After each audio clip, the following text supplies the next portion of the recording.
Nole Nation. Welcome into another episode of the Renegade Rundown live this Sunday with your beautiful guest host, as always, Jennifer Santi, aka at Jen Santi 1890 on X. You can find her right here on YouTube at the Renegade Report.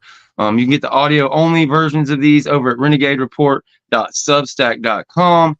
We appreciate you guys joining us here as always. It's been a while since we really did a show, kind of concentrating on the ACC suit, Florida State trying to get out of its grant of rights and head over to the Big Ten.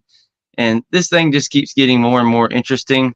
But I've seen a lot of talk around line, a lot of people saying, well, FSU might have to go to the Big 12.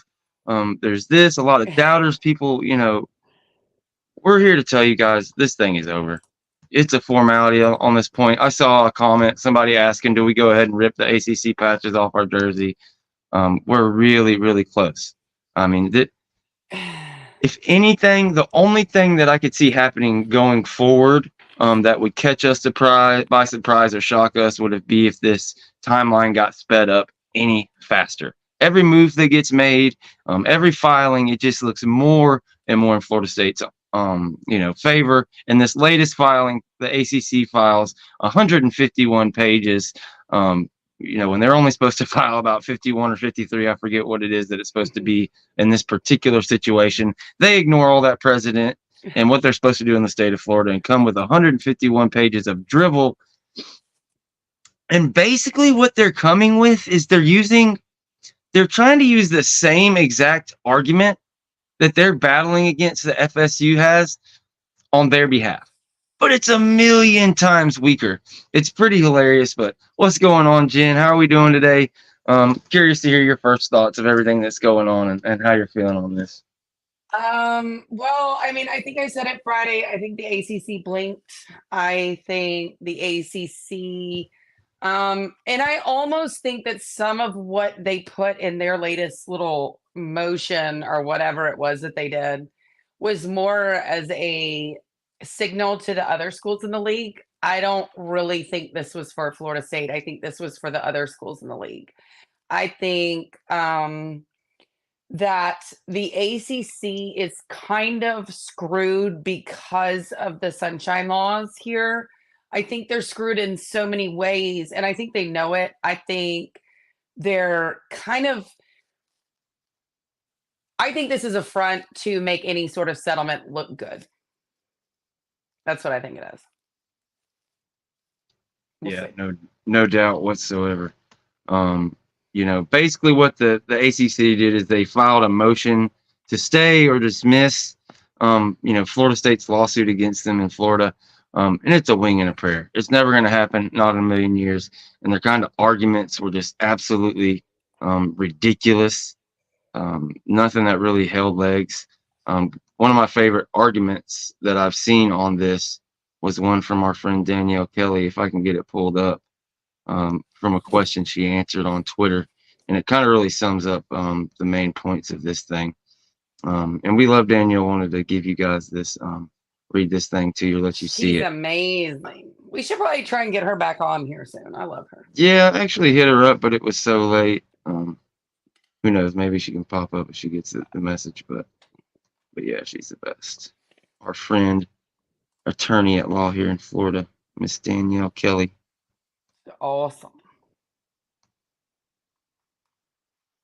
Let's see. All right. Yeah. All right. So the question that was asked initially was from our other buddies over at Big 12 Mafia, where you see Jen all the time, goes and hangs out with those guys and talks conference realignment. He said, my only thought was, why in the world did it take so long for someone to finally sue hashtag the ACC to get out, or at least improve their situation? And this is something that I get a lot of times. You heard a whole lot about, oh, well, this thing's ironclad. So many people have been hearing that for so long, and everybody was afraid to attack it for so long. They just assume that it's true. You hear something enough times, you believe it's true. But the truth is, the ACC has been hiding this grant of rights, just doing everything they possibly could just to keep this can of worms from being open. Boy, did they have a big bluff. They did a great job of keeping this thing from getting to legislation. But just like we've seen with the NCAA over the years, having that ability to kind of, just brush off any little case, threaten to tie litigation up for years and years, and it's not going to make any difference. That just isn't flying anymore. It's gotten to such a point that something has to happen. And we'll check out her answer right here. And she says it's a really, really long answer in her opinion, but we'll read it because I thought it was really great and it's something we could talk about here for a little while, and we can take questions and really get into this thing. I'll throw the number up there in a little bit, but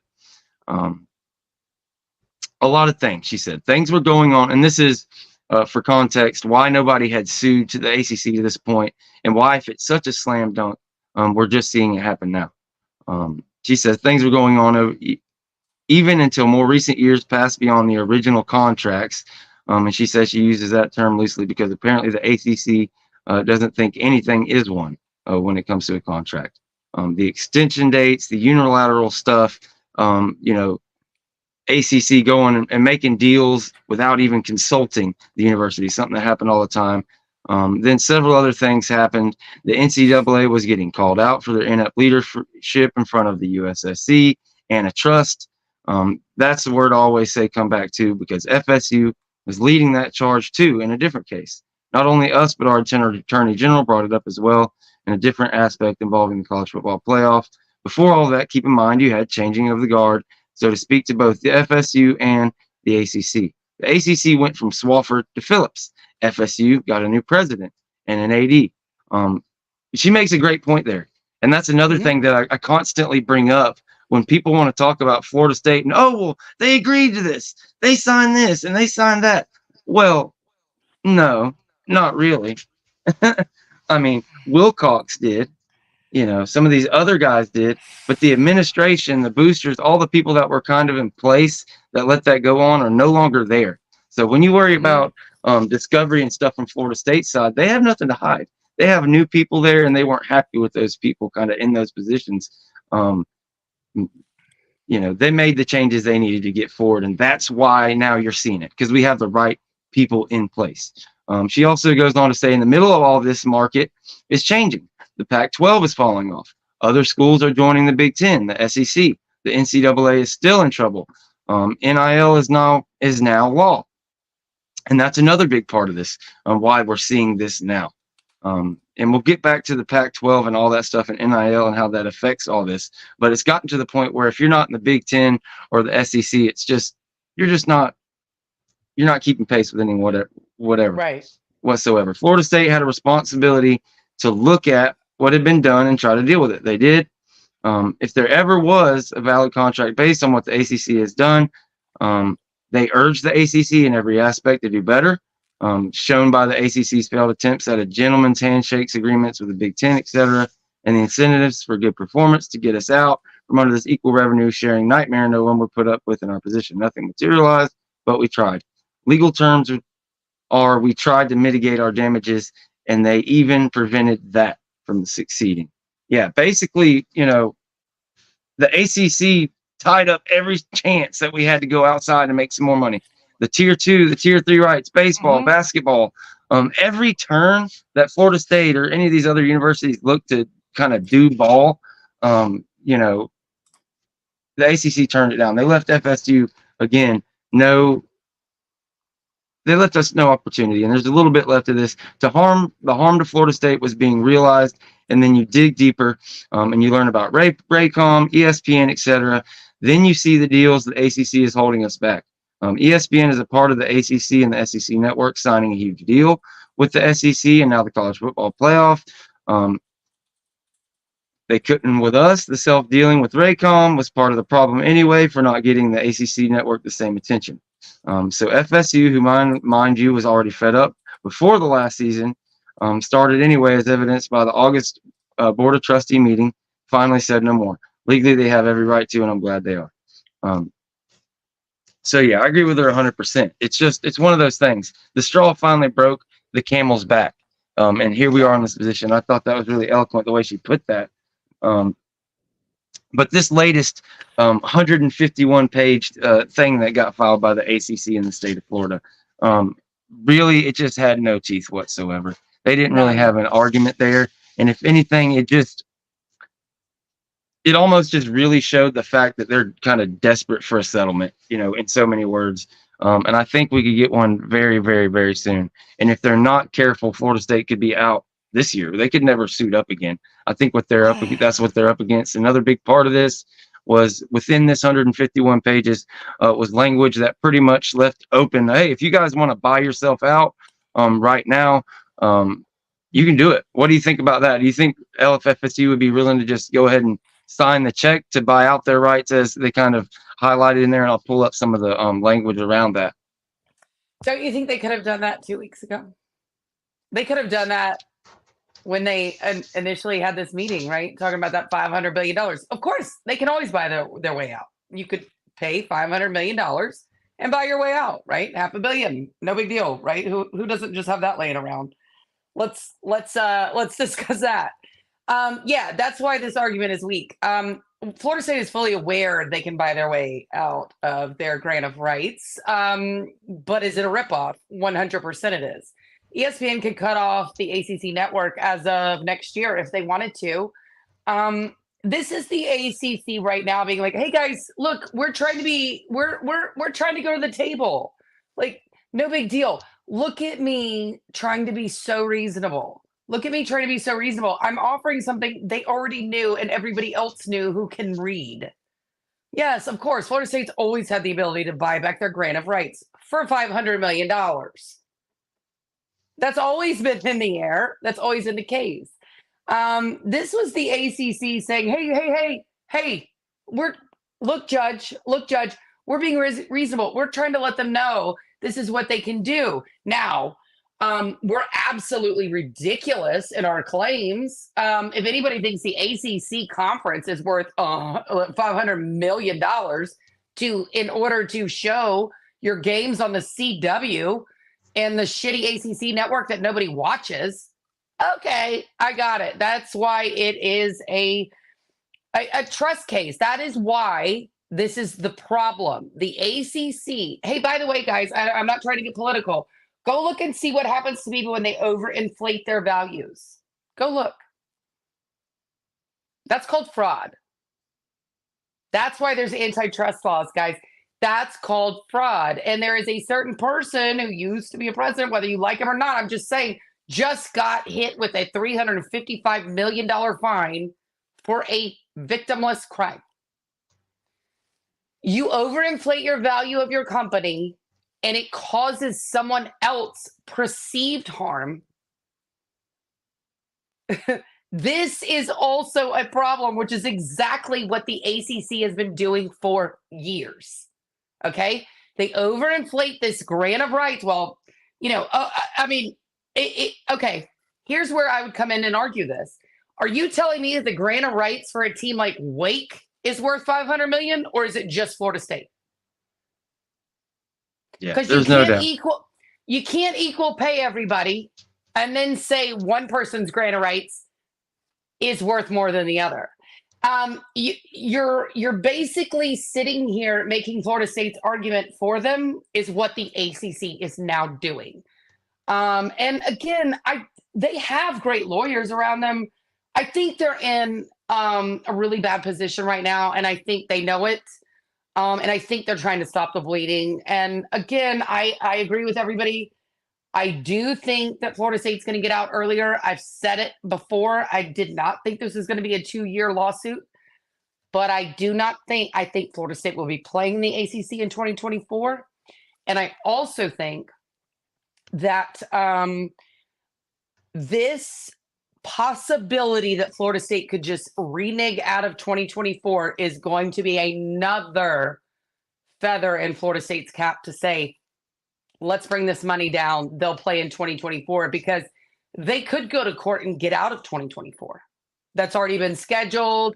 Games already done. And that's where I'm kind of going with it. I'm sitting here saying, I think this is another leverage for Florida State. with those comments, they put it in that suit. They said, here's our exit date. I think they know what they're doing, and I think they know what they're doing, the ACC, and this is just going to be another leverage to get them out for less money. Is to say, okay, we'll play in 2024, even though we could get out. Let's see how much we can bring it back down again. I think that's where that's going. Yeah, I agree. And thank you, Ryan Wiley or Willie. I'm not sure which one for the $5 super chat. He says the ACC might as well offer every other school the same deal as FSU, buying back their broadcast rights. That is, the ACC is cooked. And that's it. You're absolutely right. The ACC is cooked, but these other schools, to them, they're not going to pay anywhere near. And that's kind of what Jim was mentioning earlier. They act as if all these teams are made equal when the mere fact is Florida State is so far and away from the median of the conference, and they affect the median to such a high degree. Florida State and Clemson is pretty close, Miami a little under that, and then that's the field. It's nowhere near the same thing. So they act as if Florida State has this giant fiduciary duty to the ACC to not be out here talking bad about them, to be locked in, to not be trying to get out of this grant of rights, to not even be mentioning it, or even, possibly asking to look at the thing. Meanwhile, the ACC has zero fiduciary duty to Florida State to keep them competitive in their marketplace, to get them anywhere near what the Big Ten or the SEC is doing. So it goes both ways. And again, kind of their argument here in this motion to dismiss is that, Florida State, they can't. They're not allowed to be able to do this because the only reason we knew that they had a lawsuit is because it was leaked. Meanwhile, I mean, that's the same exact argument that Florida State made. Oh, well, the grant of rights was leaked.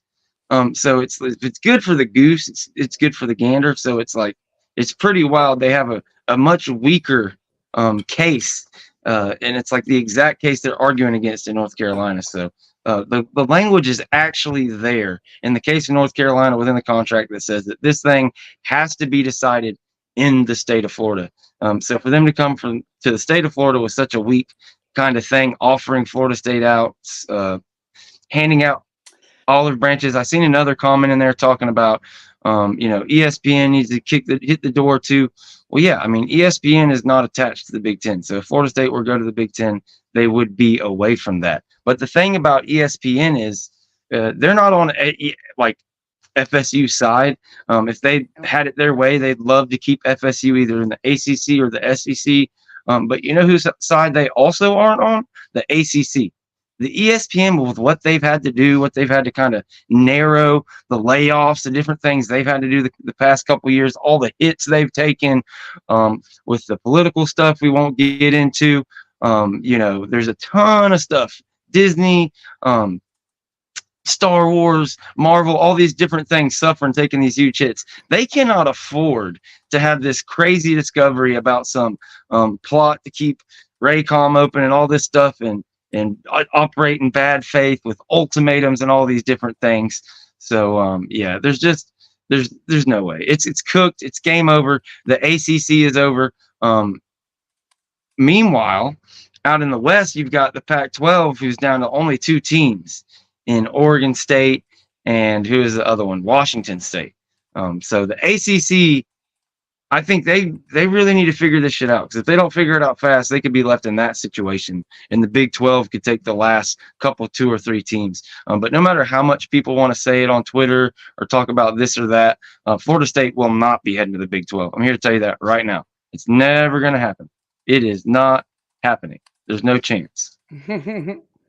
And guys, I need to be clear here. I'm putting it in the comments too. I was not being political. I was giving you a scenario where a very powerful person was actually not allowed to over inflate value that wasn't necessarily, and it was a victimless crime, because again, all the money was paid back. I'm not trying to go there. I'm not saying whatever. What I'm telling you is people can get in trouble for this stuff.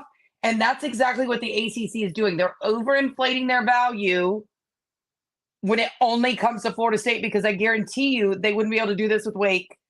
They wouldn't be able to do. If you understand where I'm going with that comment, I'm just, this wasn't political. I was just making a point. Okay. Does that make Absolutely. sense? Okay. Yeah. I'm not okay. Oh Lord Jesus. It's turned into like now Trump 2024. He's going to appeal. I don't care if he's going to appeal. I would appeal too if I were him. Like I'm not saying that. I'm just saying yes, yes, yes, yes. This was just a example of when you overinflate something. Yes, Vaughn, this is true. I was just stating a case. It has nothing to do with anybody political. Okay, thank you. Thank you. We don't want to get canceled, guys. We love you. We don't want to get canceled. Yeah, you don't have to speak on it just because it's in the chat. Yeah. But yeah, Okay. they do get into some wild shit in there sometimes. Mhm. Rod Nick Oh, says, true. I think we'll play the role of exiting villain in the ACC in 2024. Will be in the Big Ten by 2025. And we agree 100%. I think, we talked a lot about it could possibly be until 2026, but 2025 has been the firm kind of yeah. prediction here as of late. But man, I'm trying to pull up a thing. There's a guy that kind of leaked some information a couple weeks back that I wanted to talk about in regards to the possibility of getting there in 2024. What do you think about that, Jen? You think we have a possible shot? No, not at all. I just don't. I really don't. I think the games have been set. I mean, when you're talking about going overseas, this just isn't going to happen. Everything's been set up. But now, legally, could it happen? Could they get out? Absolutely, they could. And I think they could use that for leverage. So, you know, I think that's where I think that's why they added that to their first motion when they filed their lawsuit. I think that's why they added that date. I think this has a lot to do with leverage and has nothing to do with them actually saying, oh, yeah. I mean, could they? Yeah, sure. But I think it's for leverage. That's what I think. I mean, I don't really think there's any whole possibility that they're going to not play in the ACC in 2024. I just don't. I mean, could they? Sure. If they really wanted to, but Striking out. I'm definitely no Jamie from Joe Rogan's. I can't find a single fucking thing. I've been trying to look for it. I'm about to blow my fucking top off. But anyways, guys, I'm gonna throw the number up on the screen. If you have any questions about conference realignment or anything in particular you want to get off your chest when it comes to the ACC or any questions you have for me or Jen, feel free to pick up the phone and we will get you live on the air.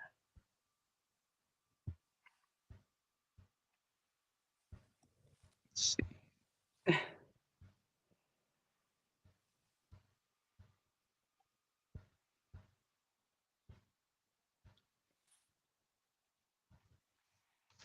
yeah, okay, so I also think this is a new one and I just all right, so with all these things that are happening with the ACC suit, with their countersuit, with them everything going on, I think guys, I think you're going to have to get ready for some rumors going to come out that maybe the SEC is a little bit more involved with Florida State than we thought. Really? I do. I think ESPN does. I think you're right. I think ESPN does not want to lose Florida State. I think ESPN is going to try and broker some sort of deal here. Maybe, possibly. I cannot confirm that. I cannot confirm that. I would love to see if Chris was jumping in here. I have heard it from a couple different people that the SEC is not out. That it's not out for Florida State. That do not be surprised if something might cook up there because of this reason. With the grant rights, with ESPN, ESPN is in a lot of trouble financially. Anybody else in the world can sit there and tell you, oh, they're not losing money. They're doing this, they're doing that. They just got this huge deal from the college football playoff. Well, ESPN has to pay them. ESPN is laying people off left and right. ESPN does not want to lose the only moneymaker in the ACC, guys. I'm sorry, I hate to say this again, but if ESPN were to lose Florida State and Clemson, the ACC network is gone. And honestly, I think if they lose Florida State, the ACC network gets the plug pulled. Yeah, there is no ACC network barely at Mhm. all. Period. But without Florida State, yeah, it's I non-existent. mean, There's nothing there. I really need to find it, but somebody did the breakdown of the areas that actually watch the ACC network, and it's Florida State, Florida State, Florida State, Florida State, Florida State. Close, close. Well, almost by a mile is Clemson next. So if you lose those two, nobody else is watching it. Yeah, I agree, Bobby. I'm not saying it's happening. I'm not saying it. I'm saying look for the rats off the sinking ship to try and make it happen. The That's what I only was saying. chance there is to have a third big conference, basically what's going to happen is Florida State, Clemson, maybe another couple are going to go to the SEC, Big Ten, whatever happens. The Pac-12, what's left of the Big 12, and the ACC are going to have to come together. Like that's their only shot. Anything outside of that is just going to be a bunch of group of teams. There just simply isn't. There's just not enough talent to go around. Unfortunately, that's what all this is about.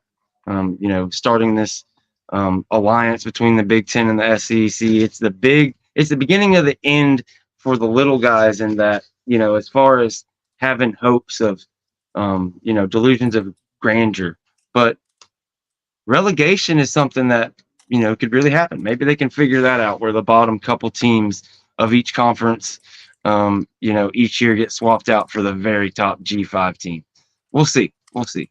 But in college football, money is a big time, a lot of times tied with brands. And that's why a lot of times you see the teams get picked for the playoff that get picked. It's why you see the teams end up in the SEC and the Big Ten, that do, because brands and people that watching and those numbers that rack up on the TV screen are what matter. And just like in everything else, money talks and bullshit walks. Yeah. It really makes me think that the ACC is willing to go down with the ship because if they weren't just relegated to just being losers that they are, wouldn't they be actively right now trying to get a better deal with ESPN so that they don't lose everything? Say that again. Wouldn't they be actively right now trying to get a better deal with ESPN so that they don't lose everything? Yeah, you would think. But the reality is, all they're really doing is trying to up the money for SMU. They're trying to sit here and work on basketball shit. I mean, Yeah, that's I another don't. thing in this What the? damn thing. They keep trying to act as if expanding to California, adding Stanford, adding Cal, adding these SMU somehow made it better for FSU, made the ACC worth more. Maybe it added $1 million more to the bottom line, but you're cutting it three more damn ways. Like it's just making it worse. You're making all the travel and everything 100% worse. It's in no way making it better. And like you said, are they trying to get the ACC to the table to get something better? Well, no, they can't, No. because at the very beginning, ESPN wanted to do something better, but John Swofford under the pine trees in North Carolina said, no, you just whatever you got to do to construct something to work for Raycom. We got to get this Chad Swofford. We got to get him on the A track. He's got pictures of me and doing God knows what, and we can't fuck around. We thought getting Boston College over was going to shut him up, but it's not enough. Now we got to get him VP of Raycom. And he's, certainly done it. He's made it all the way up there. So the ACC has no leverage.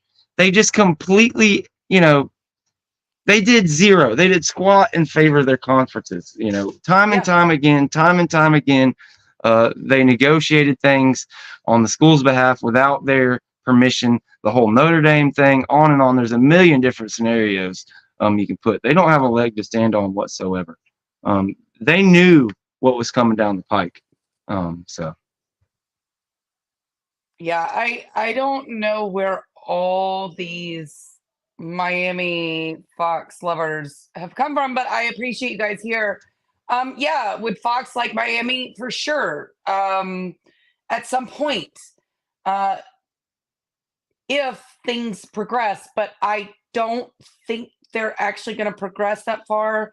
Yeah, I think Miami's going to the Big 12, guys. I don't, unless they stay in the ACC and the ACC works some stuff out. Because right now, Miami is not going to the Big Ten right now. It's just not happening. There's no stadium.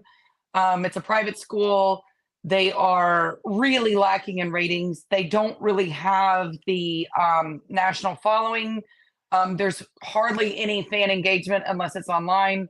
There's nobody going to games. I don't know what else to tell you. I mean, they don't win anything. It's there. Are they a part of the conversation? Yes. Yes. Look, I get it. The info, Greg Fluger is 100% right. Is Miami on the ticket? Yes. But they're not for a cup. Like, they're not in the first round. They are not a first rounders at all. At all. This is true. Georgia Tech's market is bigger than Miami. This is true. I agree. Miami does need to learn to kneel the ball. I agree. Actually, I'm fine with them not learning to kneel the ball because it's funny to watch.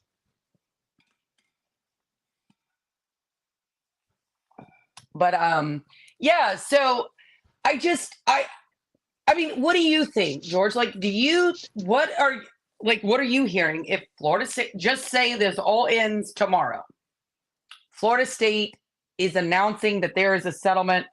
Where are they going? Are they taking a dancing partner? If so, who is it? Let's do it. Yeah, so as far as that goes, I think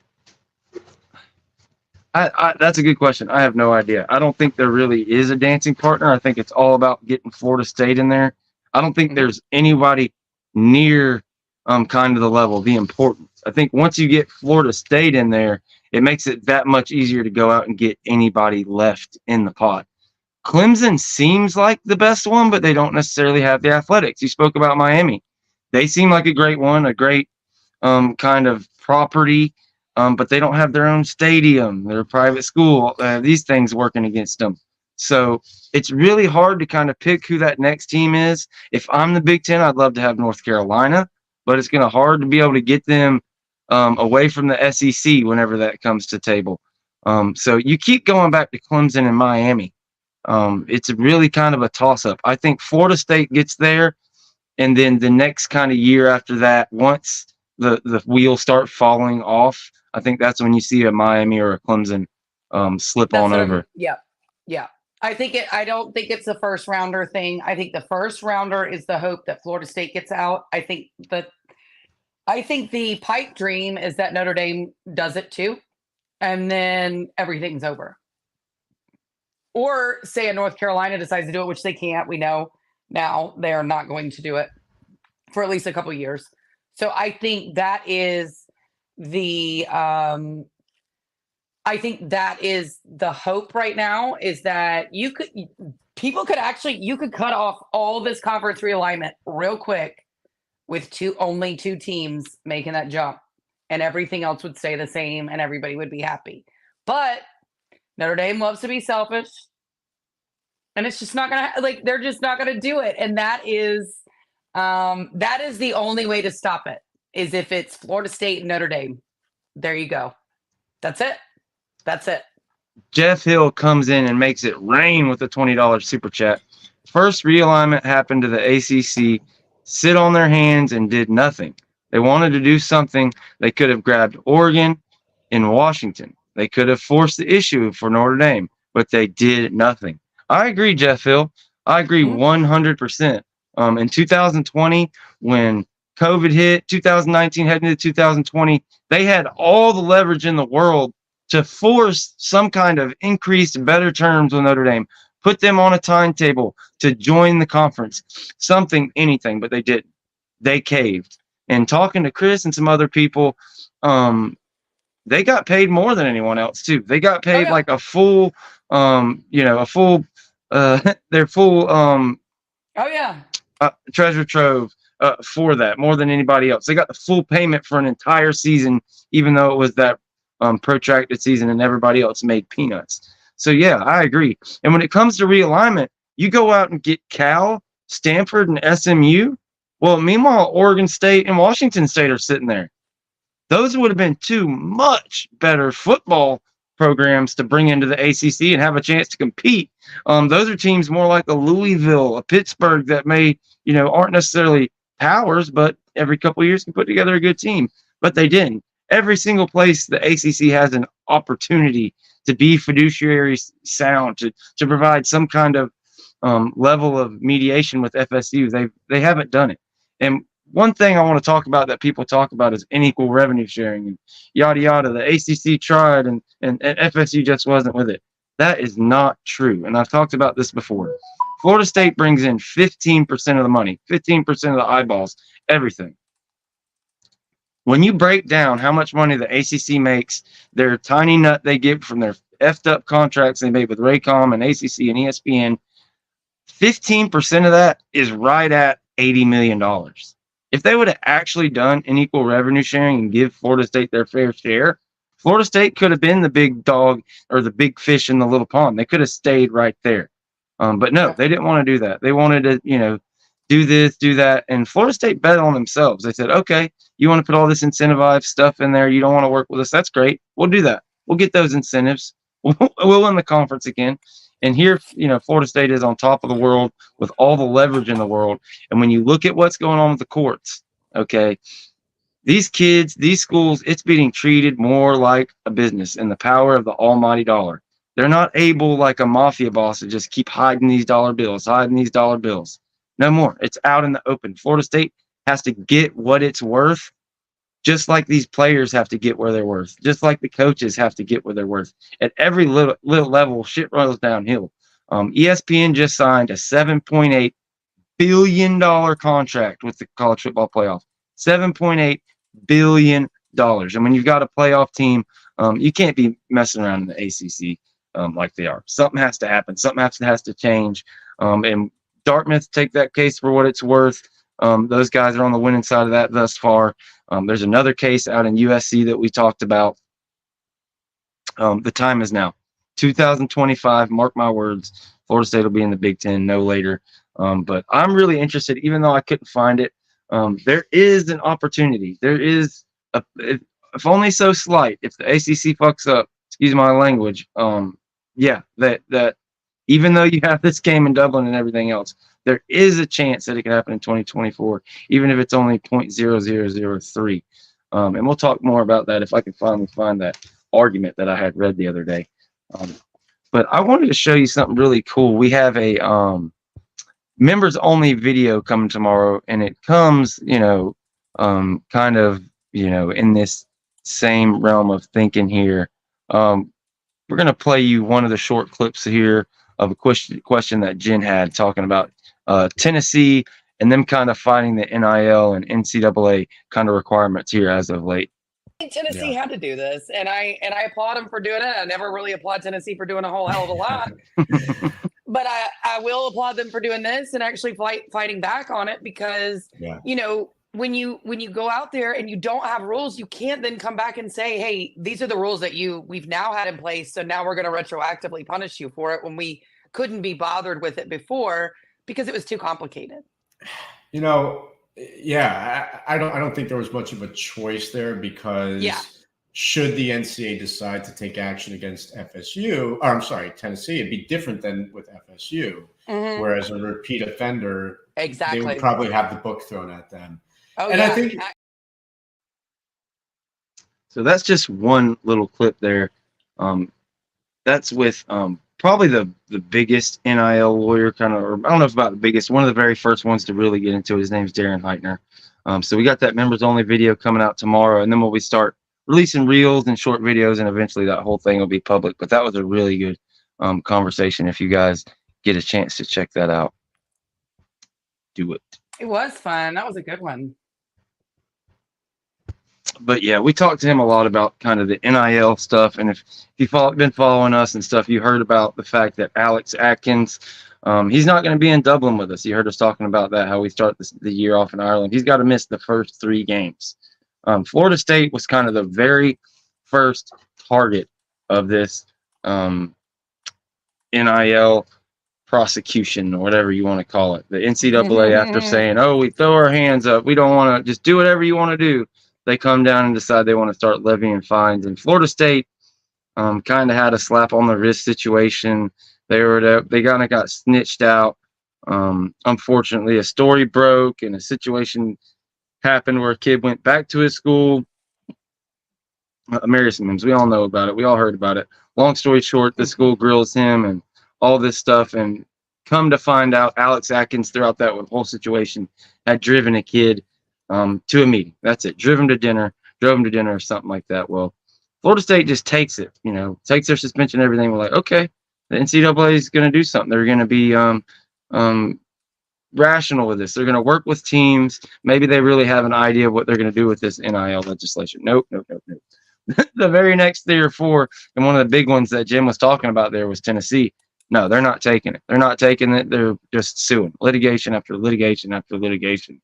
The ACC and the NCAA, I think they really mirror each other a lot, in that they're just kind of built on this good old boy system and these laws that were in place from far, far away, and just being able to just kind of say, because we're a student athlete, because we're doing it for the better of this or that, because, and just that shit doesn't fly in 2024. It's all over with. The information is all out there and it can't be hidden. So that's it. The ACC is through dealing, and I just can't wait. I know we've had a bunch of these shows. We've talked about it a ton. Again, the phone number's up there, 850-495-1906. If you have any questions on conference realignment or anything else to do with FSU football, the floor is yours. And Jen, did you have anything you wanted to talk about particularly on this? Well, so I just, is there a way, do you think the ACC could have saved itself? Do you think they could have done anything? Because I don't think they could have. I think this was a conference that was always going to hell in a handbasket. I think the teams are so bad. I think none of them actually put any work into football except for 2. And football is the moneymaker. And if anybody doesn't believe me, please see what basketball schools actually are relevant, because they're not. It's just, I don't know. I just want to know, do you think they could have saved themselves? Because I just don't. Could they have? Yes. Would they have ever? Really? No. Okay. Here's how they could have saved themselves. 2008, the SEC wasn't shit like it is now. It wasn't. They hadn't won a national championship in years. So it was like, it was different era. They were struggling. They got rid of Raycom. They fired him and they went with ESPN, and they went in the future and they started really marketing the SEC. It just meant more. They really focused on football and their top football teams. You had the Gators riding high at that point in time, and then Nick Saban shows up in 2008, 2009. He takes over. Yeah, some LSU, some Auburn teams in between there, and they were great. Now, if ACC at that point in time would have said, yes, ACC or ESPN, we're going right there with you.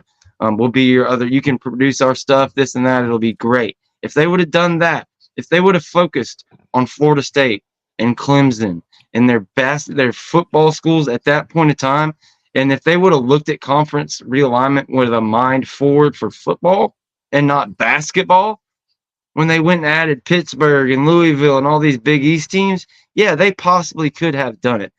They could have got Notre Dame in there. They could have got, Oregon State and Washington State on this very last round. There's a chance they could have done some things to have survived. Maybe not been to the level of a Big Ten or the SEC, but they could have been a damn good third conference. They really could have. But unfortunately, they didn't do any of that. They made it worse and worse and worse and worse. Every opportunity they had to improve or ride the horse that brought them there, they didn't. They looked a gift for the horse in the mouth and just kicked it. They've always been too happy to just bankroll their whatever amount for their cronies rather than be competitive and run it like an actual business. It just hasn't. Yeah, I mean, I honestly, I don't know that there's anything they could have done to save themselves, because I think that the sports networks had 2 leagues in mind that they were always going to make sure didn't go anywhere. And I think that was always going to be the SEC and the Big Ten. So you either had to adapt and either bring in the Big 12 with you or the Pac-12, which you didn't do either of those, or you had to just fail. And I think the ACC decided to take North Carolina, NC State, Wake Forest, and Duke and go down with that sinking ship. And that's all they cared about. And we know that because freaking Boston College. What good did that do? What did Boston College add to the conference?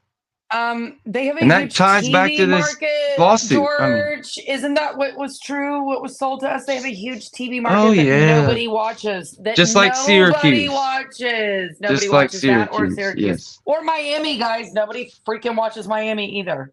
It doesn't matter what your footprint is if you're not going to fucking go and argue for it. If you're not going to barter for it, if you're not going to get it, maximize that value.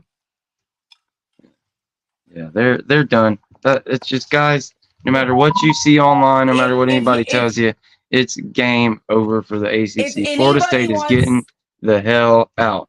And I'm here to tell you the Big 12 is screwed too. The idea of market share for me is so ridiculous because this is just what people say when they want to add in the rich colleges like North Carolina and Duke into things, or Virginia. Because if it was really about market share, Georgia Tech would be at the top of every single conference list every week, every day, all day, every day. So I really don't want to hear about this anymore. This is about elevating your elitist schools like North Carolina, Duke, all these, Virginia. Oh my God, their footprint, their TV market. Their own fans don't watch. They don't watch. They don't go to the games. They don't watch. They have no TV footprint. This is not about TV footprint. This is about making your friends rich. You wanted a TV footprint, you'd go get that school in Atlanta. You go get that school in Atlanta.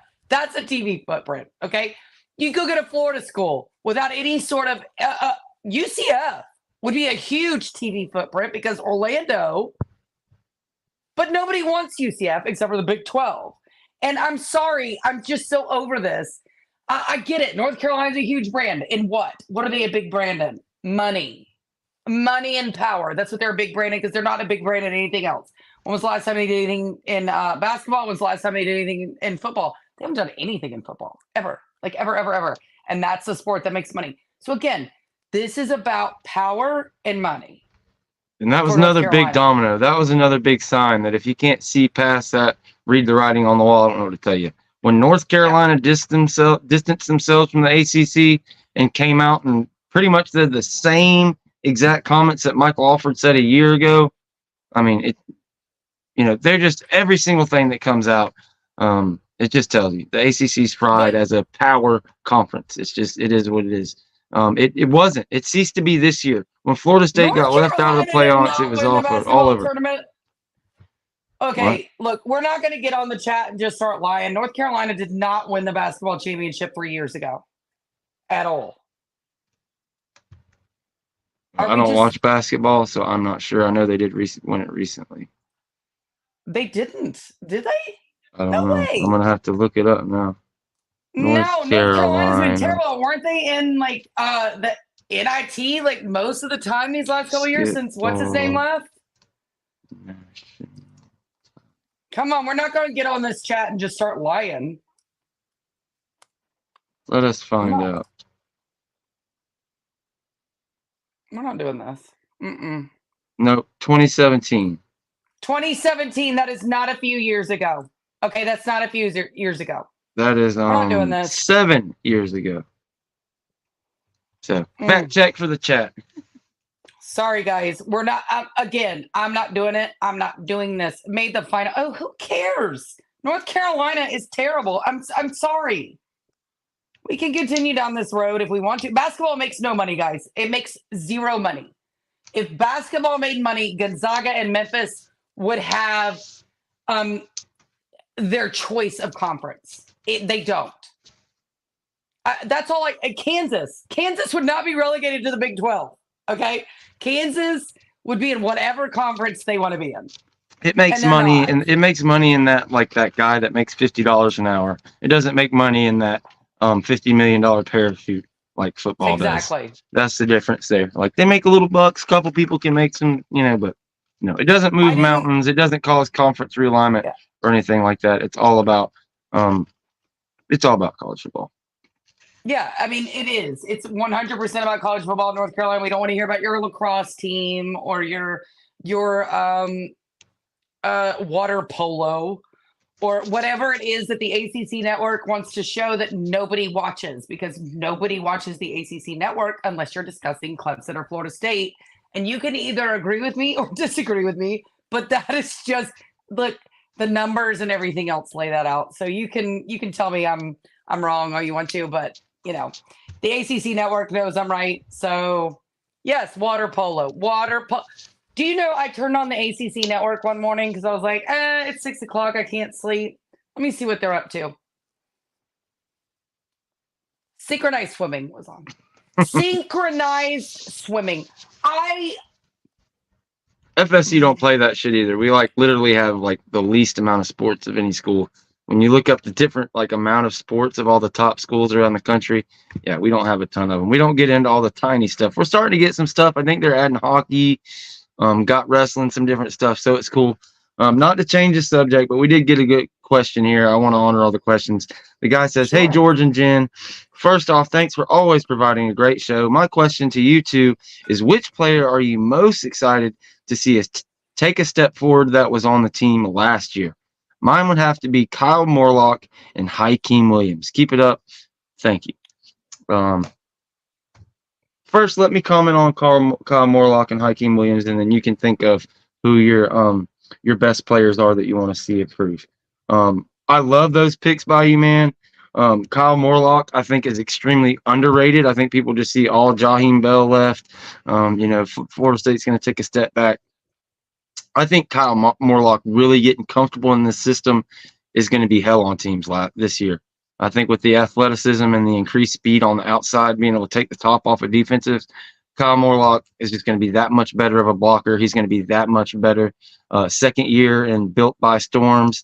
He could be a terror. He was actually, I thought, the better of the two tight ends, more consistent this past year. Maybe just due to Jaheim Bell's injury or whatever he had going on with his ankle. But no, I love that. And Hakeem Williams, you really start to see some flashes at the end of the year last year. You're talking about a big-time physical guy. If he gets a clean release, he'll also run by you. I think there's a chance that he could really, really shine and have a couple hundred snaps this year for Hakeem Williams. A wide receiver is a big one. There's room for a lot of people. We got Malik Benson coming in and some different guys. But, Hakeem Williams, you'd love to see your five-star in his year two be able to come out there and shine. But what do you think? Who are you really excited to see improve this year? Okay. My number one is Brock Glenn. There. Should he come in and do, just some second half duty, all those things? I want to see how that looks. My number two is going to be Fentrell Cypress. That is a great one. That is my number two. I love his athletic ability. I love how he can close, but I don't love how he can miss things too. I want to see that improve. I want to see how that does. So my number one is Brock Glenn. And I could actually switch those because Brock Glenn's not going to come in, God willing, right now until, later in the game. But maybe Fentrell should be number one. I don't know, but I could switch those. I could see that. Yeah, that's fair. And I love that you said Fentrell Cypress. Look, Jerrion Jones was here for 4 years from Mississippi State. He got a lot of flack early on, but you really saw a great player kind of emerge at the end of 22 and then 2023. He really shined. He really looked great this year. But Fentrell Cypress, he was kind of like where Jerrion Jones was at year 3 last year. I think he had a really great year, and it was just kind of underestimated.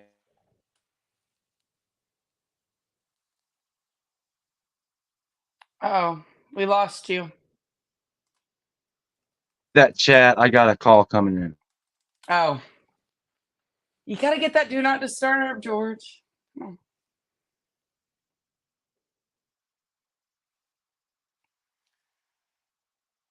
Is he back?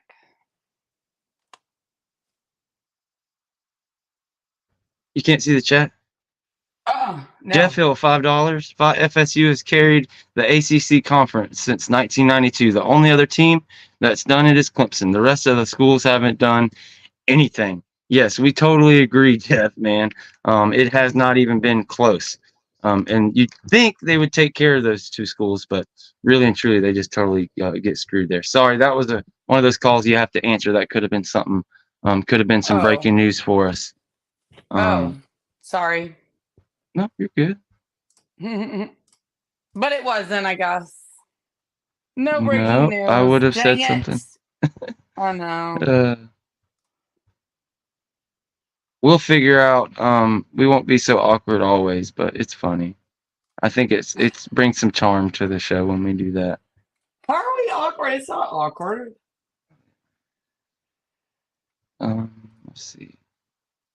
What were we talking about? Oh no, I know. So Girthy Burrito says so much for the narrative that FSU only gets mercenaries for only 1 year.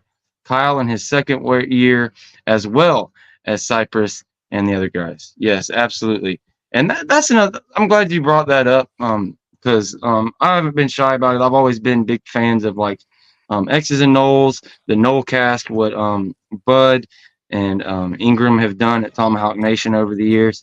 But there are some things we disagree on, and one of the main ones is kind of the blue chip ratio and how 247, especially in on-3, look at these things and they break down and don't really give credit for transfers. And their argument is, look, what they look at is the first round of the draft, and it's 25 of the 30 people are projected to be high school players, and it's still the majority of the very, very best talent is high school guys. And while that's true, I guess what I would say is this is the fourth year. It's literally only the fourth year, so this is the first, kind of full group of transfers since the one-time transfer has been open. So there is actually no data out there. This is the first year we get a full data set. And Florida State has 10 guys from the portal invited to the combine that were here for an average of 3 years, literally 3 years. And that's how long every high school kid has to be before he's eligible for the NFL draft. So, and when you look at the hit rate on those, it's over 60% of the guys that Norvell's brought in that come here for multiple years and end up being successes. The guys that are only here for 1 year and make it to the NFL, or 1 year and don't work out, are extremely few and far between. So yeah, to label it as mercenaries is ridiculous. And also moving forward, look at the guys we got from Alabama. Like every transfer was once a high school kid. Different guys are being able to transfer, especially with the multi-time transfers, like Boydell Williams, Marvin Jones Jr. These are guys that out of high school, DJ Uiagalelei, if it went to the draft, you would say, oh, well, see, he was this and that out of high school.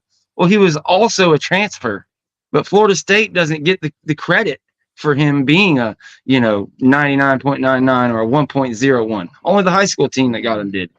So there's something they're going to have to figure out there. Florida State brought in 26 blue chip recruits.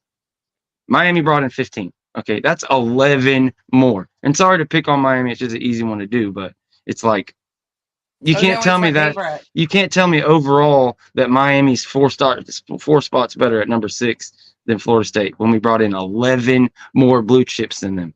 11.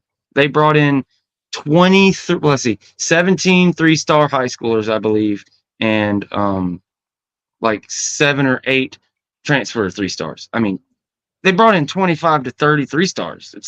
It's almost insane.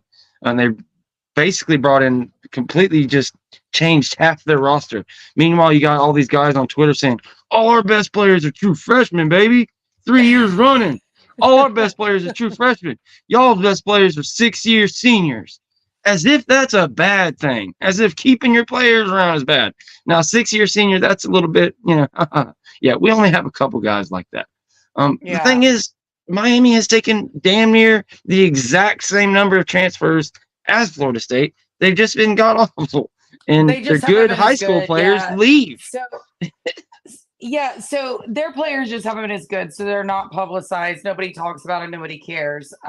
Getting your transfer from Xavier football, which I mean, I actually don't even think they have a football team anymore. But you know what I'm saying? Like, it's just nobody's talking about your signees. They're not talking about your transfers. Nobody cares. And honestly, nobody really believes in your coaching staff to develop anybody. So I think that's also why their transfers don't get talked about. Because if you bring in transfers, they're supposed to be good, right? And when they're not, what does that mean? When they don't play or when they just leave, what does that mean? So I think this is another way. Look, I think all these national talking heads, they love Mario Cristobal so much. I don't get it. I don't understand it. They're there for it. They're here for it. They are all in that Miami's back again for the 25th year in a row. They're back. They're going to win. They're up for the ACC. Stay the line, Bart. Whatever. We get it. We get it. But guess what we won't get? Miami hoisting an ACC championship trophy. That's what we're not going to get because it's just not going to happen. It's not going to happen. No, not as long as Florida State and Clemson.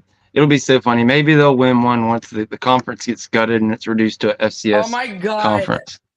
I would love nothing more than that to happen. I would buy a Christmas tree ornament that says Miami's first ACC championship. And then I would put like in a little parentheses without Clemson or Miami in the conference. And then I would hang it on my tree. It'd be fantastic. I would absolutely do it. It would be so great. See, Miami, I do love you. I would support you. Yeah. It's not me making fun of you at all. It's not. I've seen several comments talking about Azaria Thomas. We've talked about some offensive guys and some defensive guys. Azaria Thomas, guys. I don't know how long you've been with me, how long I've been reading, listening to the podcast and stuff, but going into last year and even the year before, I was extremely, extremely high from the time he came in as the true freshman. I was really hoping he would kind of have a breakout this year. He's always kind of been my favorite corner. Conrad Hussey being like the same way as far as its safety. I really feel like Conrad Hussey is going to be an absolute beast and take that next step at safety. And Azaria Thomas could be the best kind of pure corner we've had in a long, long time this year. So, yeah, really look forward to seeing what he can do. A guy out there named Keon Saab, a transfer has just hit the market. Looks like Florida State is interested, along with another bunch of schools. He's like 6 foot, about 205 pounds, I believe. He's like really kind of the ideal safety to come in and play in Adam Fuller's defense. I think he could come in and slot in as the third safety overall. Now, we'd be fine without adding a safety. I know everybody's talked about adding a linebacker with an experience. That's really important. But if you can get a 6'1", it's actually 208 pounds. He's a Florida kid that went out to Michigan. His head coach leaves, goes to the NFL. The dude is a stud. I think he could come right in there and be in your top 3 rotation. And with a rotation of Conrad Hussey, Keon Saab, and Shaheem Brown, watch out. And you're talking about another big-time blue-chip top 100 guy when he was coming out of high school in 2022. So tell me whatever you want to tell me.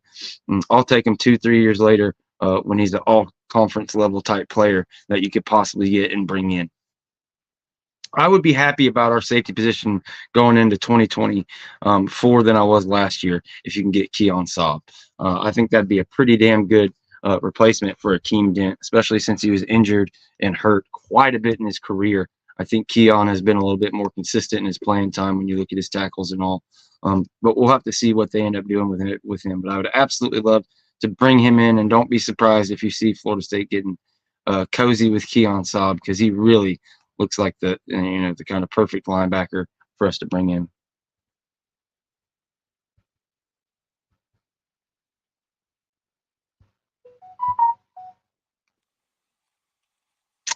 Georgia Tech, I guess, GT Steve Cook. Have y'all seen DJ play live? It's a little different offense than with Jordan Travis. This is something we've talked about quite a bit in the past, but go ahead, Jen. You sound like you wanted to go with that.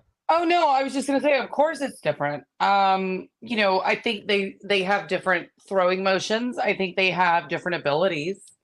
I think they're different athletically.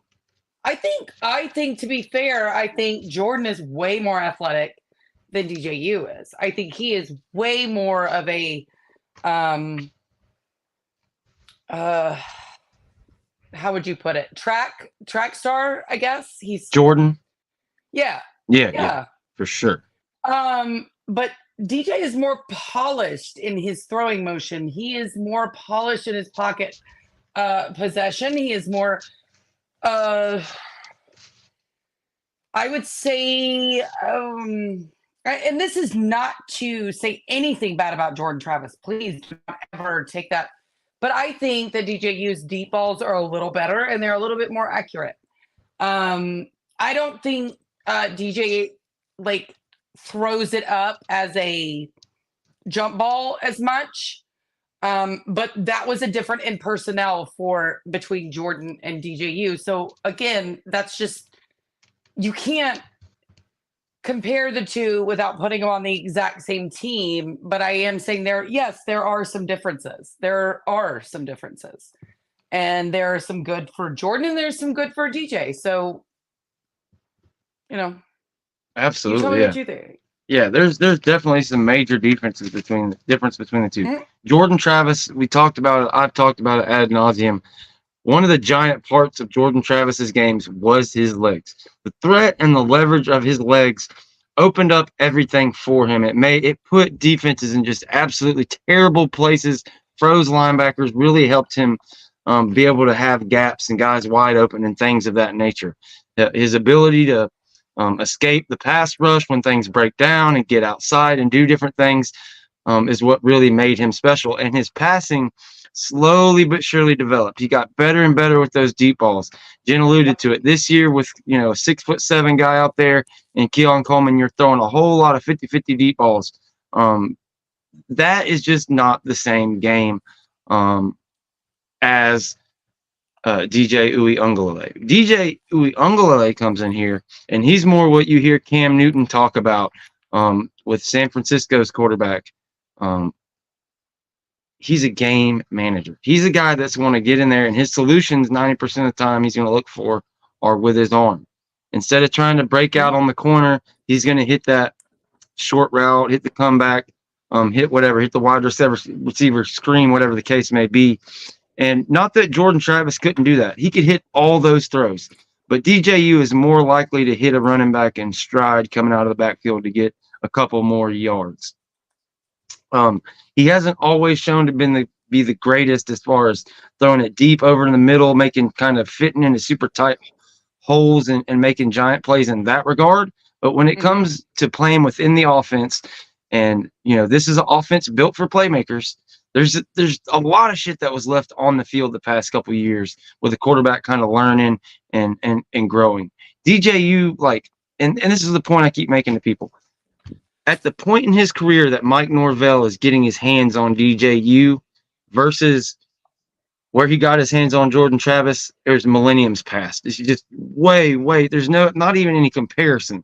So Mike Norvell was able to get Jordan Travis' confidence in the pocket up to a certain level by the time he left, to it was pretty damn good. But that level is just, maybe it caught up close to where DJU is when Mike gets his hands on him. But it's just, people are really going to be able to see. I know Jen's talked about it. I've talked about it. Go watch some tape of Brady White at Memphis if you want to get a little bit better feel of what it's going to be like, because that's what you're going to see. You're going to be more of the offense designed the way it was supposed to be. And on short yardage, I'm really, it's going to be a lot harder to stop that guy than it was, Jordan Travis or any of the running backs we had. It's going to be really tough. It's going to be, and especially with the offensive line, we already did an episode breaking down the offensive line. I went and compared all of our guys to what we had here, 2022, 2023.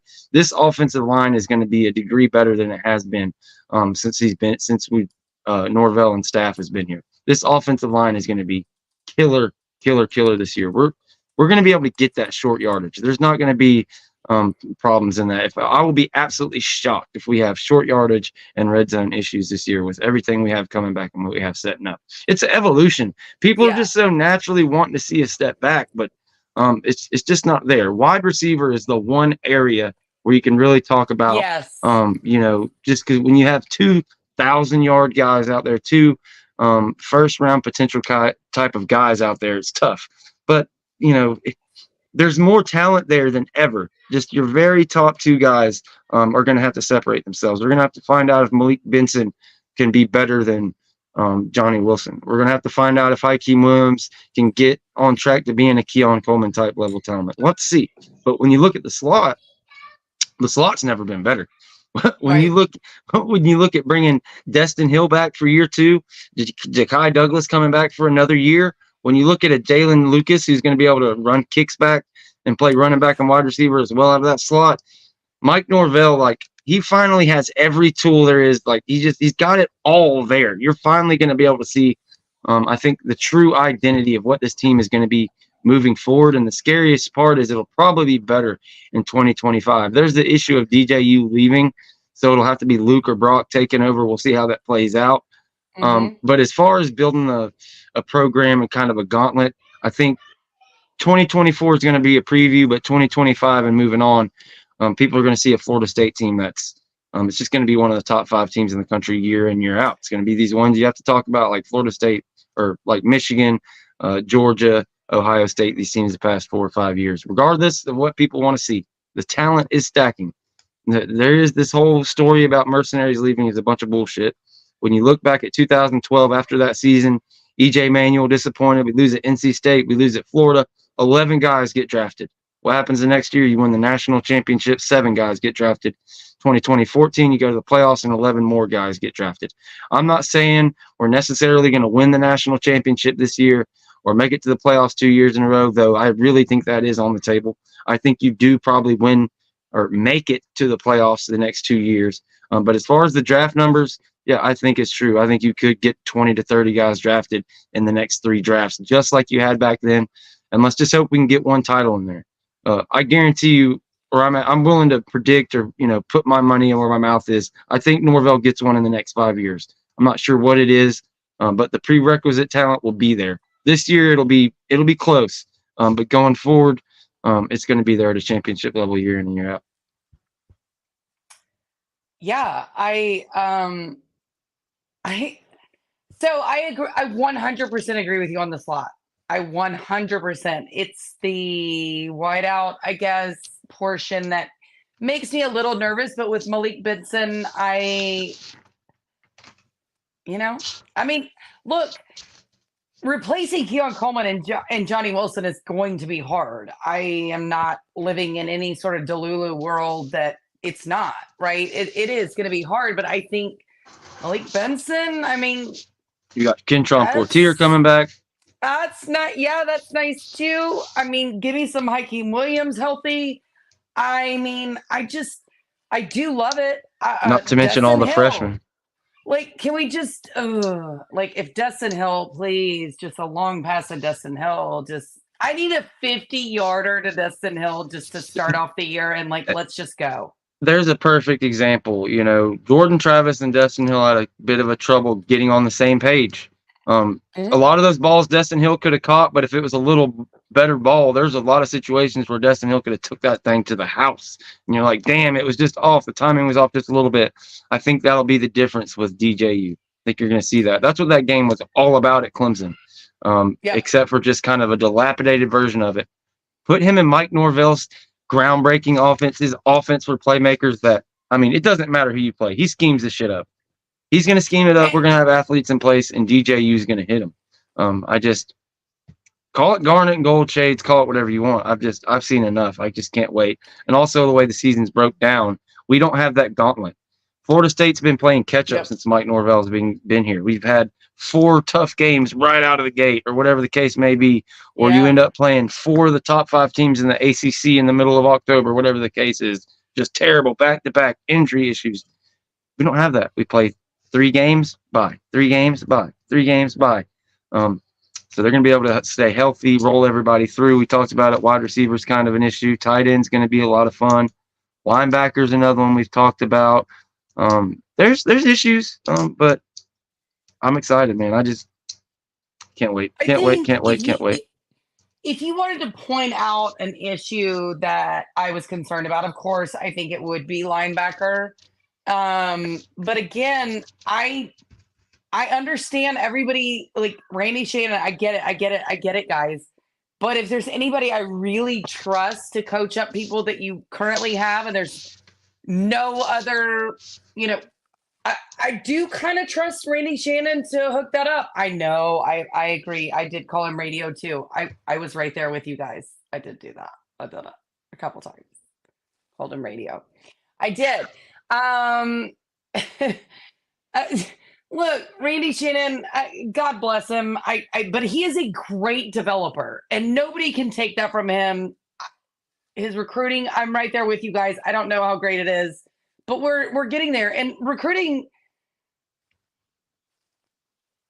you can get a top 5 class for 2 years in a row and still lose 7 games. Yeah, those rankings are don't really represent the truth of what recruiting is anymore. It's just one tiny aspect of it. I won't go into the whole rant again, but high school is just it's 1/3 of it. That's all there is to it. I don't care what anybody tries to tell you. A G5 school that's like right out of Miami that keeps having these top classes that keeps only winning 7 games a year. I'm not really sure which team that is. If you could let me know what that is. I'm confused. They can't win their conference. They continue to have high recruiting rankings, but they don't win any games. What does that mean if you have high recruiting rankings and you don't win any games, George?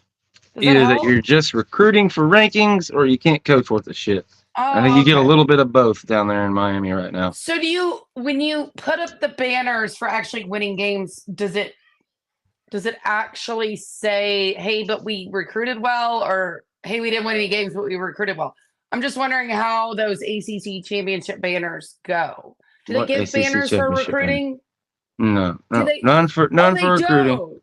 Oh, they don't. You have to actually win the league. I got it. Okay. Unfortunately for Miami and the folks in the chat. They didn't know that troll I was doing that whole time. Yeah, that I was working on that for a minute. Hey, so did everybody have a great Valentine's Day since you're all in here? We got like 165 people in here. Let's see. I know I did. I had a great one just hanging out. But no, I haven't seen any good stories in the chat. Bobby D says, "Do you think the RPO will be better with DJ?" Yes. This is a very good question. So again, with Jordan Travis, as great as a runner as he was, you had to really worry about his health.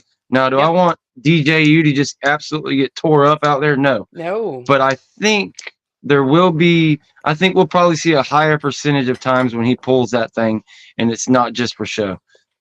Not try to get out there and make some crazy run, but just pull that thing and get 5 or 6 yards, pick up a first down, yada, yada. I do think he will be more willing runner on that, but we'll have to see. That's just the glory of Mike Norvell. I think as hard as you want to break down and think what you'll see from him, I think they're one of the best teams you'll ever see at breaking what's the word I'm looking for here? Breaking routine. They'll switch it up. As soon as you think they're going to zig, they're going to sag. I can't wait to see what the running game looks like this year. You get Robert Scott back on that offensive line along with everybody else. You get Florida's best offensive lineman. There's a chance Dimitri Emmanuel comes back. If Dimitri Emmanuel comes back, I mean, geez Louise, you're talking about really having 10 guys that are as good as the starting 5 you've had the past couple of years. It really is amazing. I can't wait. This year's going to be so much fun. Scorched Earth Tour last year in the ACC, we're going to just dominate. I really do think so. Yeah. I think this is going to be a revenge tour for Mike Norvell. I think I don't understand the Vegas line of having them even on par with Miami, or let me put this back. Miami on par with Florida State. I don't even think they're in the same category. Yeah, I mean, wait. I mean, did Pat Surtain just sign on with Miami or no? No, he didn't. No, that's a good one. They kept making shows and that they wanted him and they were going to get him and do this and do that. But matter of fact, I forget who the guy is on Florida State Twitter, but he pretty much called it. I think the guy's name's Rowdy or something, but he said, watch, they're going to sign a G5 coach and this and that and make up some BS. And sure enough, yes, they brought in a guy from Marshall and made his day and brought him into the big leagues for their DB coach. I don't even know the guy's name. I don't know anything about him. He may be good. But the fact that they were going to get the best DB coach in all of college football is just hilarious. And people try to say, "Oh, well, he's only been there 1 year. Hold your horses." Yeah, first year. Who comes in first year at a team who is struggling at the DB position? Obviously, that's why a guy got pushed out and they brought him back, and have a top 3 DB unit in the nation and sign the number 1 DB haul in the nation on top of it. Yeah, I'd say he's about as good as it gets. Make no mistake, Patrick Surtain is on a fast track to defensive coordinator, fast track to star in college football, and he's not taking any lateral moves anywhere. When he takes another job, it will be for a bump. He will be either a defensive coordinator, head coach, something. He won't be taking no DB coaching jobs anywhere else. Maybe an NFL team or something, but I don't even think that. Okay, I'm gonna break some news here real quick, guys. I'm gonna break it. News. I want to break it. Should Nick Saban had stayed at Alabama and not retired, Pat Surtain would be the new defensive coordinator at Alabama. Boom. I'm just letting you know that right now. I wouldn't doubt it. Nick Saban has been really good at that forward seam stuff. Look, with Kevin Steele retiring, everything going the way it was going. Now, maybe he left because Nick was leaving. I don't believe that. I think Saban knew he needed to make some changes there. I think had he decided to stay but again, I do not ever live in this reality that Coach Saban went to work that morning and was like, I'm going to retire today. That's not how it went down. That's not how it went. He didn't just go get his Diet Coke and say, this is the last time I'm at the vending machine today. No. But I will tell you right now that should he have stayed, made the changes he needed to make, Pat Surtain, well, I mean, I can't guarantee he would have been the new defensive coordinator at Alabama. I can tell you he would have been their top target, which, if you're a secondaries coach at Florida State, you're going to take that job, correct? I mean, let's be real. Oh, yeah. While we're on coaching, I'm glad we kind of got here because it's something I want to talk about. Another kind of news story that's taken over college football. Everybody's acting like the sky's falling, and you are seeing an absolute shit ton of coaches go from college to the NFL, and you're seeing coordinators and head coaches take lesser positions with less pressure at different colleges to keep from being fired or just be in better positions where they don't have to do this crazy recruiting, worry about NIL. They can just do their job. When you look around the country and what Florida State's doing in particular, they've already pulled in Middle Tennessee head coach Rick Stockstill, a former Florida State player who kicked Miami's ass. It was either, I believe, the year before last. Anyways, this year or the year before, they kicked their ass. So we get him over on the support staff. And also, like my guy Mon says here, yesterday Mike pulled in Philip Simpson from Nebraska as a defensive analyst. And if I'm not mistaken, Philip Simpson is a defensive line specialist, maybe defensive tackles. So, yeah, another big guy to bring in. And Jen talked about Randy Shannon, us having fun, having conversations about whether we need to switch out at linebacker. Talked about, Odell Haggins. When is it time for him to retire? Why is Mike Norvell keeping the staff together? You just had such a great results. You let go or you pushed Marcus Woodson, whatever the case may be. You got him out of here and got Patrick Surtain, and look at the giant jump he made. Look how great that was. Why don't you do that for a couple more? Well, you're seeing this. You're seeing coaches disappear. Like these staffs shrinking all over the place, scratching their head, all this stuff. Well, look at FSU. Boy, look at those decisions they made to lock everybody in and give them extensions. Florida State is one of the only teams in the nation that's able to sit around and say, hey, we're good. We kept everybody. Even Georgia, their special teams coordinator, Scott Cochran, a big, giant piece of what was at Alabama. And one of the things that hurt Alabama when it left for Georgia. And, he was that strength and conditioning guy there for Georgia. He's such a valuable strength and conditioning guy. They give him a raise at Georgia to become a special teams coordinator. Well, now he's gone. Alabama, I just lost another coach to the NFL. Florida's losing them left and right to different schools in the NFL. Of course, Michigan, John Harbaugh goes to the NFL. UCLA's head coach goes to be the offensive coordinator at Ohio State. One thing we're seeing more and more of, the rich get richer. The rich get richer. We're really seeing these things kind of like all of a sudden Ohio State, Florida State, Texas, Georgia. You really see it. For whatever reason people don't want to agree or admit that Florida State is one of those schools just because they're doing it differently. But I keep pumping this. I keep saying it.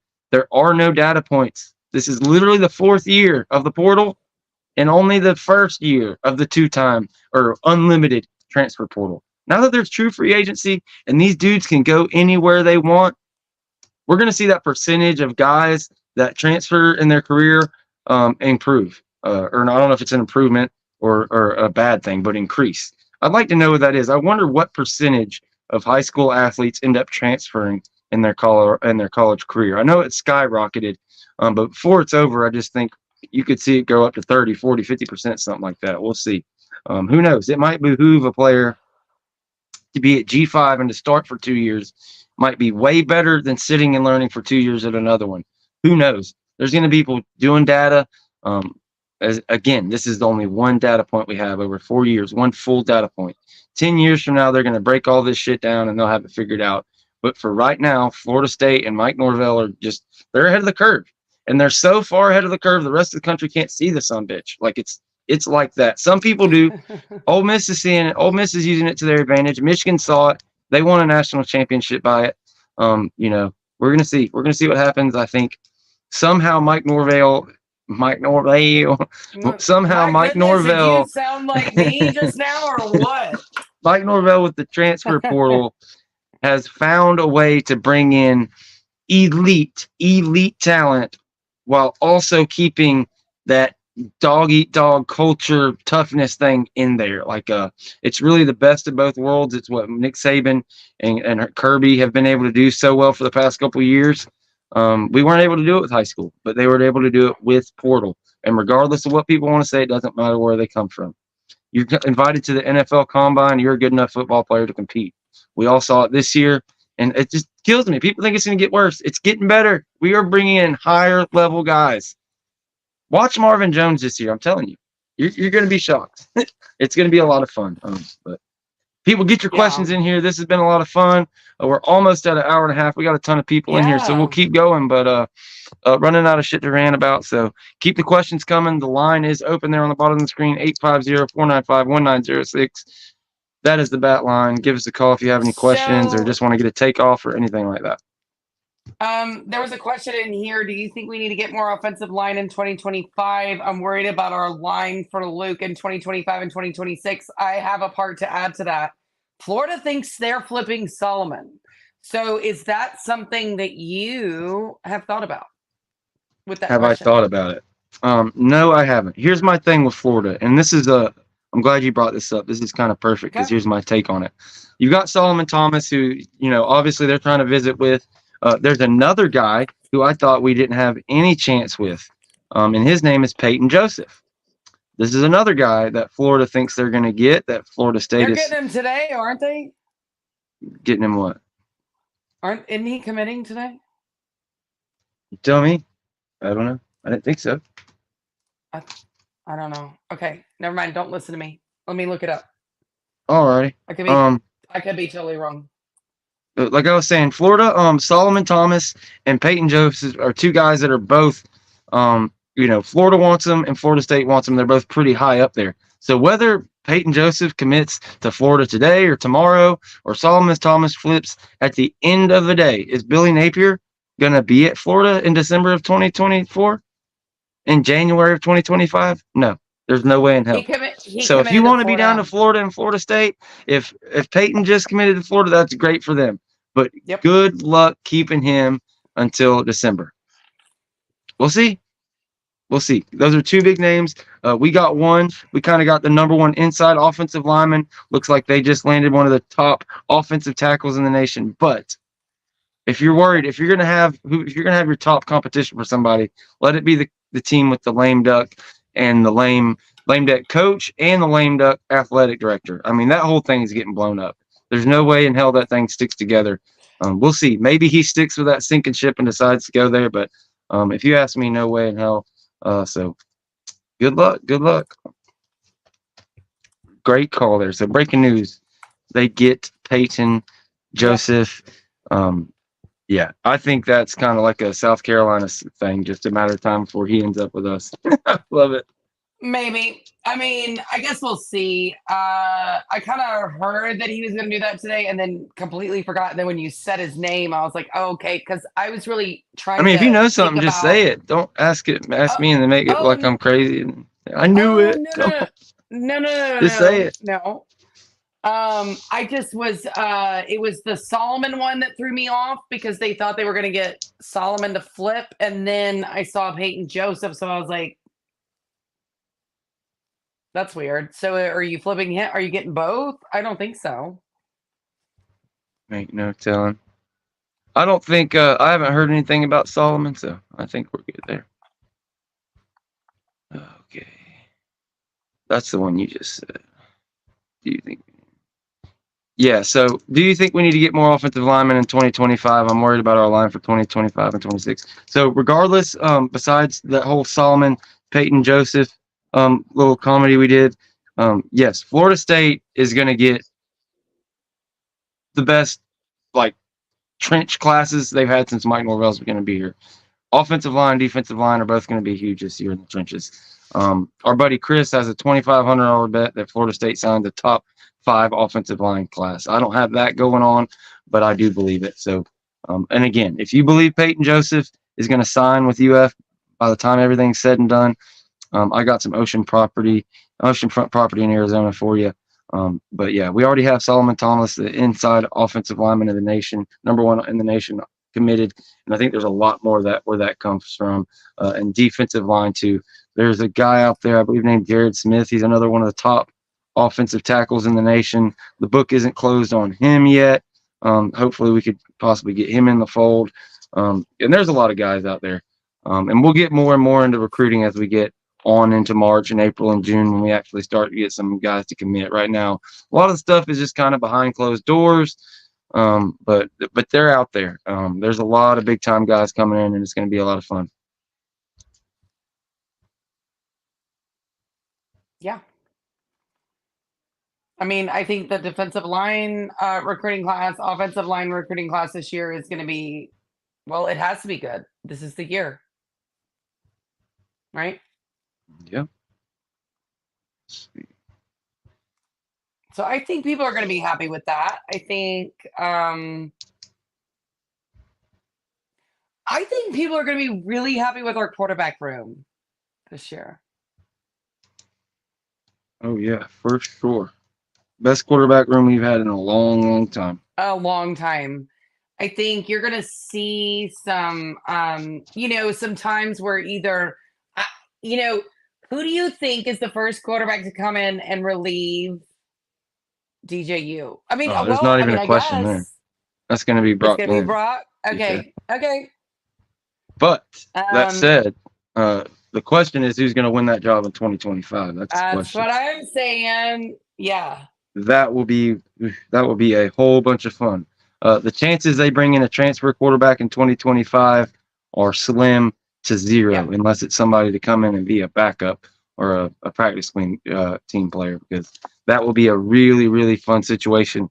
You'll have a Jacob Coker, Jameis Winston situation where you've got the redshirt freshman who's comes in as a 5-star, all world. You think he's the future of the program, but then you've got the redshirt sophomore, redshirt junior sitting there that's been waiting his turn. He sat behind Jordan Travis. He sat behind this. He sat behind that. So that will be a whole lot of fun. I can't wait to see what happens there. A lot of people think Luke's going to be that guy to win that first national championship, but I don't know. We'll see. I think he gets one, but I don't know if it's the first one. I think he gets one before he leaves Florida State, but we'll see. That's a lot of projection. And day 1, not day 2 says can't wait for Tramel Jones. That's another one. Just like Luke Kromenhawk, a guy who they got on before he was really rated or really anything. People talked all this shit. He was 25th quarterback in the nation, yada, yada, yada. Next thing you know, Luke makes it all the way to 5 stars by the end of it. Same thing for Tramel Jones. This time last year and even earlier, Florida State's on him. He's a 3-star, no hype, just this and that, nothing special. Well, all of a sudden he's looking like the best quarterback that Florida has produced in a long time. I mean, he's just dominating every Under Armour, Nike camp, anything he goes. Tramel Jones has been looking like a beast right there, along with his guy, Jamie French, another Mandarin guy who I would love to have at Florida State, looking like, Florida State, my Alabama battle there has been for a long time. And another guy, what's that? I said, is it though? With Go Jimmy ahead. French? I don't You know. got a take? I do. I think Jamie French could possibly go to Ohio State, guys. I do. Okay. Get into it. What you got? Look, I think he's officially stated that his official visits right now are guaranteed to be Ohio State and Florida State.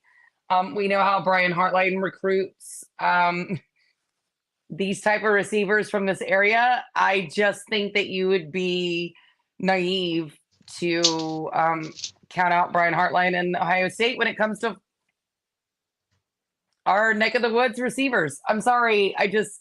To me, when I saw that he said, yeah, guaranteed I'm going to go to Ohio State, I was like, well, all right. He committed to Ohio State? No, I mean, for an official visit. That's what I meant. Yeah, for an official visit. I was like, well, shit. Well, shit. Can somebody hire Brian Hartline, please? Please. Anywhere else. Hire him anywhere else. Put him in the NFL. Absolutely, yeah. That was, like I said, that was Florida State and Alabama down to the wire. Then all of a sudden, you got Kalen DeBoer, and boom, Alabama's out. So, like Jen says, it's going to be Brian Hartline that you battle down the stretch. And can you keep him away? We'll see. Hopefully, we're really pushing it. Seems like he'll get hired this year. Just got to hope they don't pull that shit where they keep him till December 32nd and then let him go, because that would be some bullshit. Can we just maybe they'll fix the calendar by then. Yeah, can an NFL team just hire him? I just need you to hire him for like 2 weeks. Like, just hire him for 2 weeks. Let the kids sign somewhere else. Like, let's get these wide receivers out of Ohio State's pipeline. Brian Hartline out for at least just 2 weeks to let the rest of us have a shot at these receivers in our damn state. What the hell? It's not fair. It's not fair. But yes, it's just like Clemson back in the day. Ohio State, they're that school that has been getting wide receivers. It is what it is, man.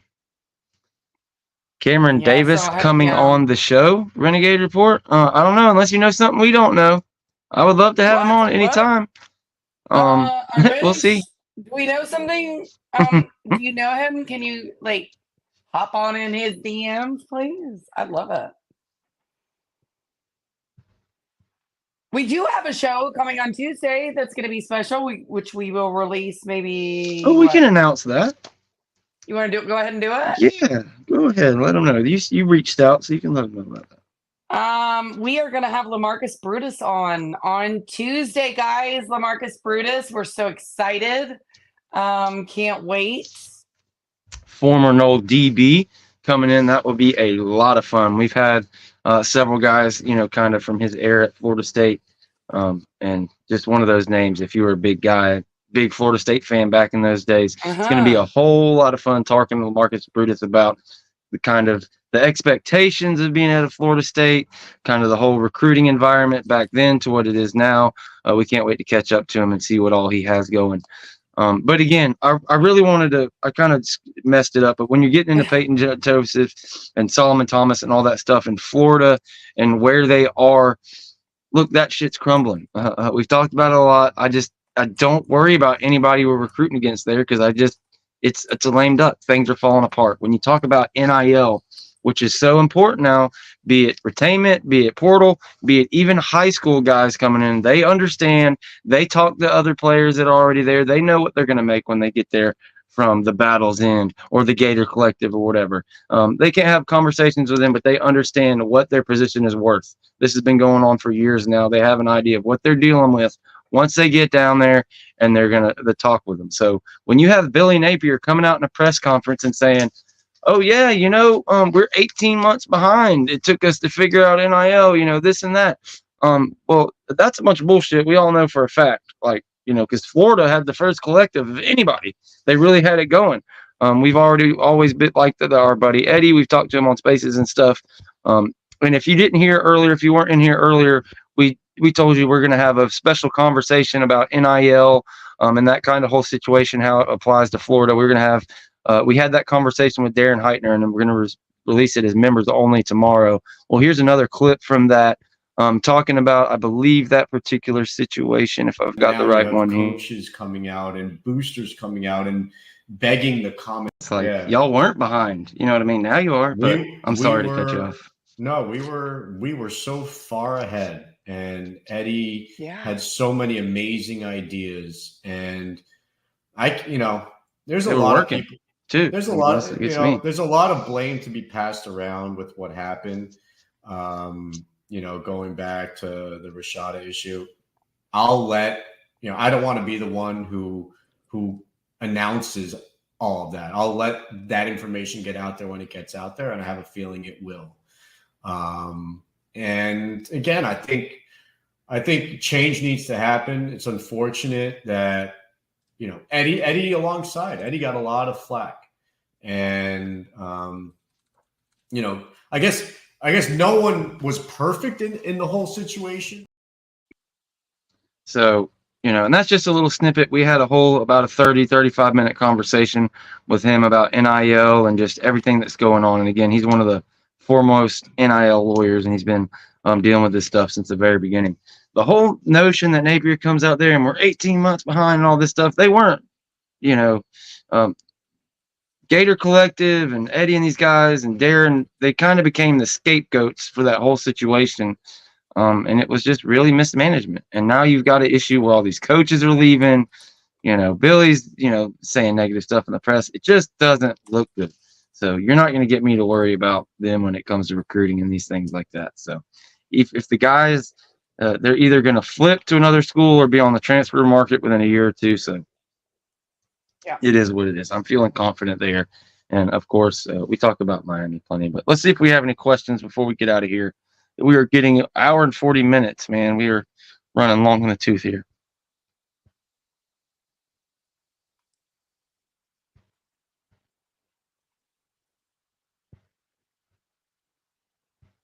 I don't see any.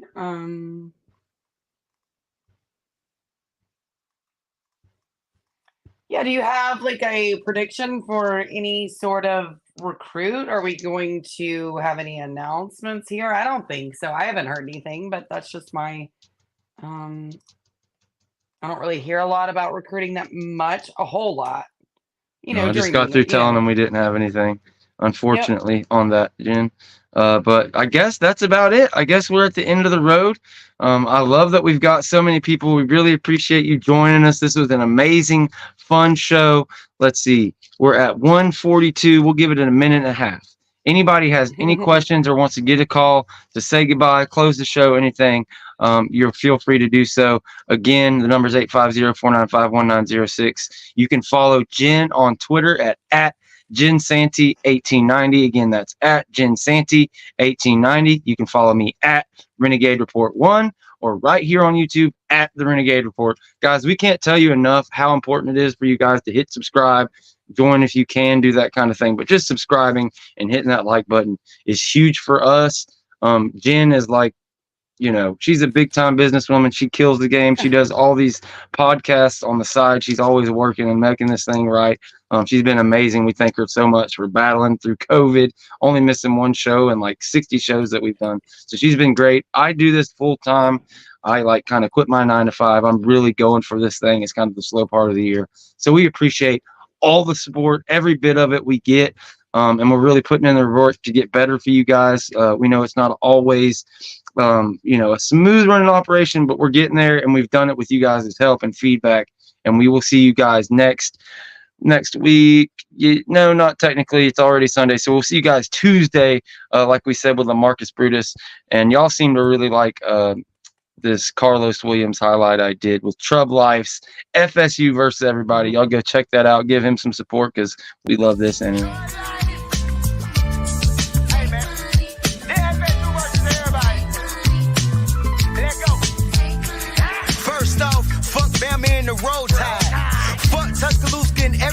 that's close by. Bitch ass hillbilly redneck fans. Auburn almost caught y'all slacking like dress pants. Michigan trash, they ain't got a damn chance. Only Wolverine I respect is X-Man. Keen ass coach got exposed, still in plays. Damn right I'm bitter.